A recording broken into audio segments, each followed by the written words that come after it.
Fee reimbursement, pending స్కాలర్షిప్లపై విద్యార్థులు పోరుబాట పట్టారు. మాసప్ tank ఉన్నత విద్యామండలి ఆఫీస్ వద్ద బీసీ విద్యార్థి సంఘాలు ధర్నా చేపట్టాయి. పెండింగ్ బకాయిలు వెంటనే చెల్లించాలని విద్యార్థులు నిరసనకు దిగారు.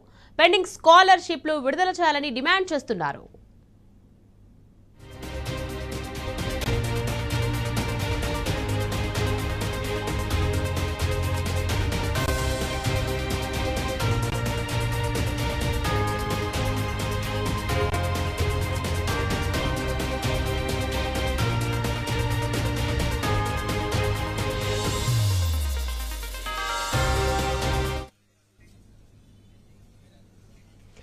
ఫీజు రియంబర్స్మెంట్, పెండింగ్ స్కాలర్షిప్లపై విద్యార్థులు పోరుబాట పట్టారు. మాసప్ ట్యాంక్ ఉన్నత విద్యామండలి ఆఫీస్ వద్ద బీసీ విద్యార్థి సంఘాలు ధర్నా చేపట్టాయి.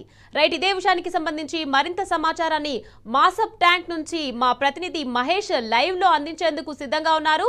మహేష్, చెప్పండి, ఫీజు రియంబర్స్మెంట్, పెండింగ్ స్కాలర్షిప్లపై విద్యార్థులు పోరుబాట పట్టారు. దీనికి సంబంధించి అప్డేట్స్ ఏంటి మహేష్?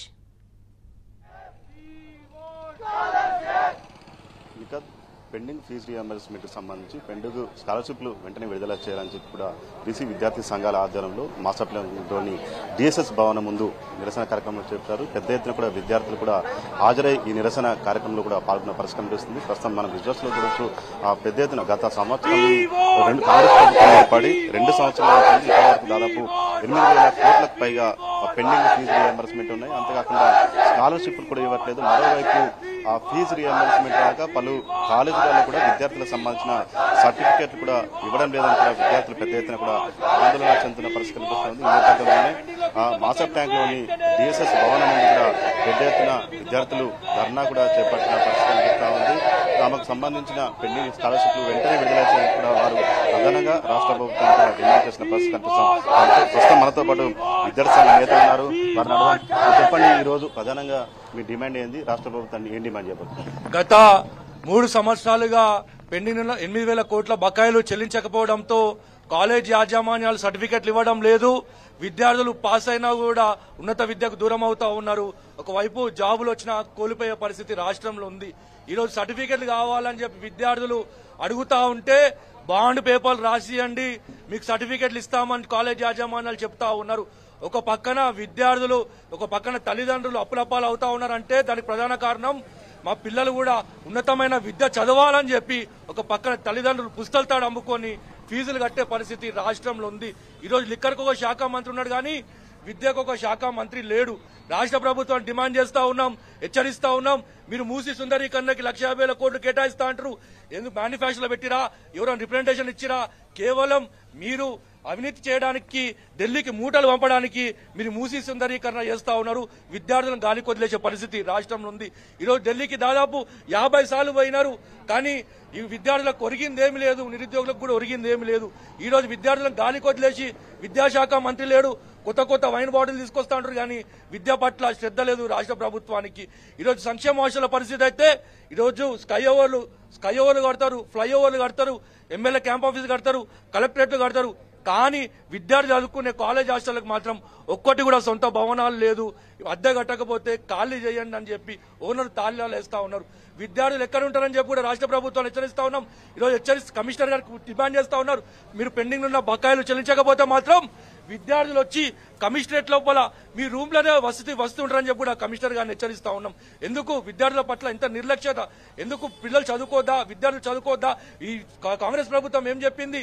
అధికారం రాకముందు విద్యార్థుల పక్షాన ఉంటాం, నిరుద్యోగుల పక్షాన ఉంటాం, మేము స్కాలర్షిప్లు బకాయిలు వెంటనే చెల్లిస్తామని చెప్పిన రాష్ట్ర ప్రభుత్వం ఈరోజు గద్దెనెక్కిన తర్వాత ముఖ్యమంత్రి దాకా విద్యాశాఖ పెట్టుకొని విద్యాశాఖకి బడ్జెట్ కేటాయించకపోతే మరి వేరే శాఖ పరిస్థితి ఎందుకు రాష్ట్ర ప్రభుత్వాన్ని హెచ్చరిస్తా ఉన్నాం. ముఖ్యమంత్రి గారిని డిమాండ్ చేస్తా ఉన్నాం. ఒక పక్కన 20% కమిషన్లు తీసుకొని కాంట్రాక్ట్ నిధులు కేటాయిస్తారు, వీళ్ళకి ఇస్తే కమిషన్లు రావన్న దురుద్దేశంతో ఈరోజు విద్యార్థులను గాలి కొదిలేసి ఈరోజు స్కాలర్షిప్లు ఇవ్వని పరిస్థితి రాష్ట్ర ప్రభుత్వం ఉంది. ఈరోజు మీద నిధులు లేవా?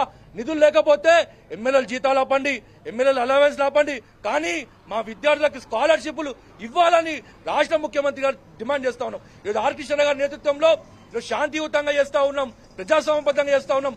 రాబోయే రోజులలో మిలిటెంట్ పోరాటాలు చేస్తాం, పెద్ద ఎత్తున రాష్ట్ర వ్యాప్త ఆందోళన చేస్తాం. దానికి ముఖ్యమంత్రి గారే బాధ్యత వహించాలని డిమాండ్ చేస్తా ఉన్నాం. ఒక పక్కన గురుకుల పాఠశాలలు చూసుకుంటే ఇంటిగ్రేటెడ్ గురుకులాలు తీసుకొస్తా ఉన్నారు, ఓకే సంతోషమే. కానీ పాత గురుకులాలు యథావిధిగా కొనసాగాల్సిన డిమాండ్ చేస్తా ఉన్నాం. ఎందుకంటే గురుకులాలు దాదాపు ఈ దేశానికి ఆదర్శమైన గురుకులాలలో ఒకప్పుడు 6 లక్షల స్ట్రెంత్ ఉండేది, ఇప్పుడు 1 లక్ష తగ్గి 5 లక్షల స్ట్రెంత్ పడిపోయింది.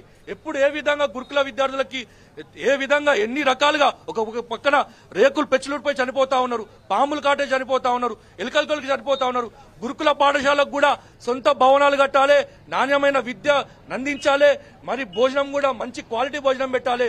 అదే భోజనం మీరు అసెంబ్లీ నడిచినప్పుడు ఎమ్మెల్యేలు కూడా తినాలని కూడా ఈ ముఖ్యమంత్రి గారిని ప్రభుత్వాన్ని డిమాండ్ చేస్తా ఉన్నాం. కాంగ్రెస్ ప్రభుత్వమే ఫీజు రియంబర్స్మెంట్ పథకం ప్రవేశపెట్టిందని గొప్పగా చెప్పుకుంటారు. ఎందుకు 2 ఏళ్ల కాంగ్రెస్ ప్రభుత్వంలో నిధులు విడుదల చేయట్లేదు?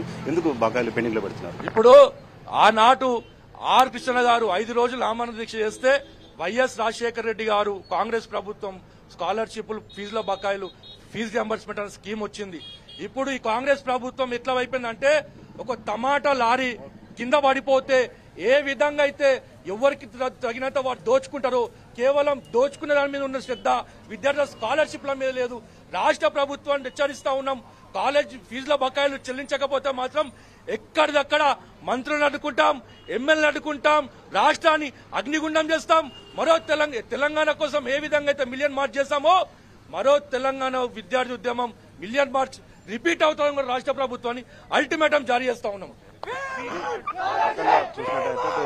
ఖచ్చితంగా పెండింగ్ ఫీజు రియంబర్స్మెంట్ కావచ్చు, పెండింగ్ స్కాలర్షిప్ విడుదల చేయకపోతే రాబోయే రోజుల్లో పెద్ద ఎత్తున కూడా ఉద్యమిస్తామంటూ కూడా విద్యార్థి సంఘాలు రాష్ట్ర ప్రభుత్వాన్ని హెచ్చరిస్తున్న పరిస్థితి కనిపిస్తా ఉంది. Vote studio.